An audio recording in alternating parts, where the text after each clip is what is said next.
Hey there, we're back on the red carpet, and next to me is health and wellness expert John Pierre, aka JP, because I feel so much cooler saying that. Is that cool with you? Fine. Well, tell me what you're doing here at the Health and Healing and Happiness event. I'm going to be doing a lecture on the Pillars of Health, which is my latest book. And it talks about the different pillars that I've been teaching for the last 25 years. So plant-based nutrition, making sure you get enough movement and motion in your life, not so much traditional exercise, but keeping moving throughout the day, living a life filled with love and compassion. And then I give you different types of exercises and nutrients to enhance cognitive functioning. Well, excellent. And this is actually your book right here, The Pillars of Health. And so that's really the principles that are coming from this book today. Is that correct? Yes.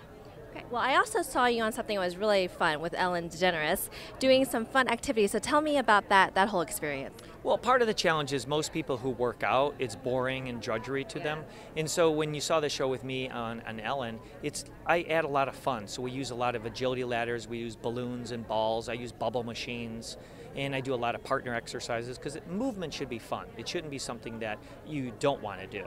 So my background's in geriatrics, so with seniors, they don't want to do traditional exercise, so if you bring in a bubble machine and basically get some chopsticks going and you get some classical music and you have them catching the bubbles with the chopsticks, all that type of motion that they're doing, they would never do if they didn't have a bubble machine or chopsticks. So you have to add little tools and, kind of, in a sense, trick them a little bit to have fun.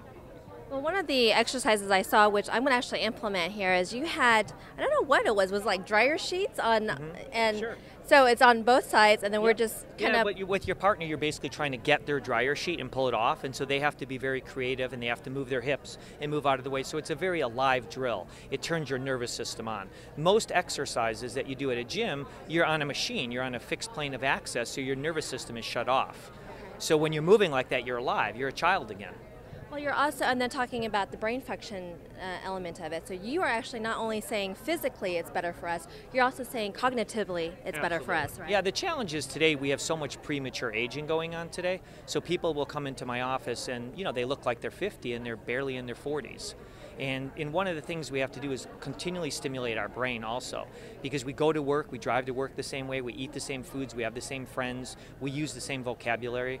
And your brain is plastic, it wants to grow, it wants to be stimulated. So the more variety you add to your workout and to your diet and to your lifestyle, the better it is for your brain. Well, I was actually going to follow up with the best tip that you had, but that sounds like a great tip. But if I can kind of make you think and saying right now to our audience out there who's thinking about, hey, I really need to enhance my life and I really want to be healthy, what do you want to say to them? Well, you first want to get as close to a plant-based diet as possible because most of the poisons and toxins that we have today are stored in animal tissue. So whether it's antibiotics or hormones, pesticides, they're concentrated in that tissue. And so we want to avoid animal products. We want to get more plant-based foods. We want to make sure that, if you go to a gym an hour a day, that's impressive, but what are you doing the 23 hours that are left? How static are you? Are you sitting in a chair, at a desk? You got your hour in, but you got 23 hours to keep active still. So you want to make sure you're moving throughout the day. Get a pedometer and just put it on your waist and be honest with yourself and make sure, how much are you moving? You want to aim for about 10,000 steps per day. And that's very important. In terms of brain functioning, make sure you're getting blueberries in your diet. Blueberries are really important. You want to get some sort of soy or get some broccoli, some wheat germ, things that are high in choline, which are good for your brain.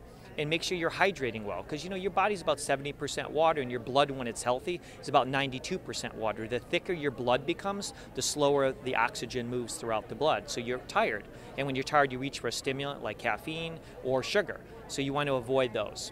And then the most important thing that I would say is to be a compassionate, loving person, because the worst toxin in the world is hatred, anger, jealousy, rage, but compassion and love is the antidote to that. So you want to be cautious about the words that you say, the music you listen to, the TV shows that you watch, the thoughts that you think, because basically, your thoughts become who you are.